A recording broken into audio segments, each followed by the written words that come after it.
Hello everyone, welcome to my YouTube channel. কেমন আছো তোমরা সবাই?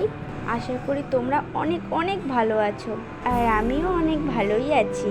আজকে আমি সারাদিন কি করছি না করছি সবটুকু তোমাদের সাথে শেয়ার করার চেষ্টা করব। তো আমি বানিয়েছিলাম ভিডিওটা এপ্রিলের 6 তারিখে, আর সেদিনকে ছিল রামনবমী। ভিডিওটা পোস্ট করতে একটু লেট হয়ে গেল, বাট সবাইকে শুভ রামনবমী গাইস। 6 তারিখে কিন্তু সানের মেলাও ছিল।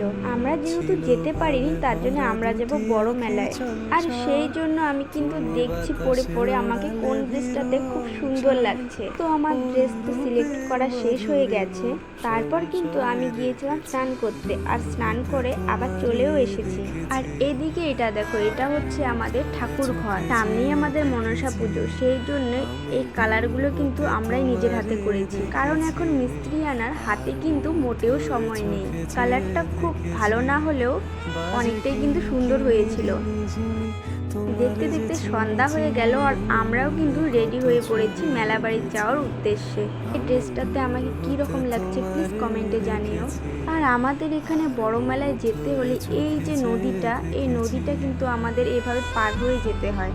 এই যে এই জায়গাটা পার হতে কিন্তু খুব ভয় লাগে, চারিপাশে কালো অন্ধকার, কিন্তু প্রত্যেক বছর আস্তে আস্তে আমাদের কিন্তু অভ্যাস হয়েই গেছে। আর এই হচ্ছে মেলা। এইখানে কিন্তু দু একটা না অনেক অনেক গলি আছে, সব গলি কিন্তু আমি তোমাদের ঘুরিয়ে দেখাতে পারিনি। এই ভিড়ের মধ্যে যতটুকু সম্ভব হয়েছে ততটুকু কিন্তু আমি দেখিয়েছি। মেলাতে যেতে কিন্তু আমার অনেক ভালো লাগে। সেই ছোটবেলা থেকে আমি যখনই শুনতাম যে মেলা লেগেছে, তখনই কিন্তু আমি যাওয়ার জন্য জাস্ট ছটফট ছটফট করতাম। চারপাশে কিন্তু ঠাকুরের অনেক জিনিস বেরিয়েছিল। এত গলি ওইখানে যে কোন গলি দিয়ে ঢুকছি আর কোন গলি দিয়ে বেরোচ্ছি সেটা আমরা বুঝতেই পারছি না।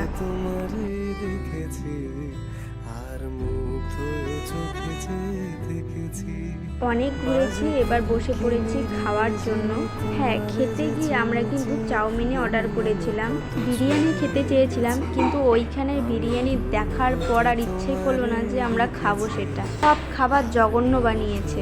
মেলাতে গেলে আমার সব থেকে আগে যেটার উপর নজর থাকে আমি এগুলোই কিনে নিয়েছি। দেখতে দেখতে কিন্তু রাত 11টা বেজে গিয়েছে, তাও আমরা একটুও বুঝতে পারিনি। এই যে মেলা বাড়িতে আসতে গেলে একটাই প্রবলেম, এরকম ফাঁকা রাস্তা আর চারপাশে ঘন জঙ্গল। আর তারপর জানি না কি হলো, আকাশটা হয়তো খারাপ হয়ে গেল। ওই জায়গাটা পেরিয়ে এসে আমরা কিন্তু এখন এখানে দাঁড়িয়ে আছি টোটোর জন্য। দাঁড়াতে দাঁড়াতে টোটোওয়ালা এসেও গেছে, আর এটা হচ্ছে আমাদের চৌপতি। এখানে ওরা একটা দোকানে জানি না কি নিচ্ছিল, কিন্তু এইখানে টোটোটা থামিয়েছে। এত সুন্দর হাওয়া দিচ্ছিল, ইচ্ছেই করছিল না যে এখান থেকে যাই। আজকের ভিডিওটা এতটুকুই, বাই।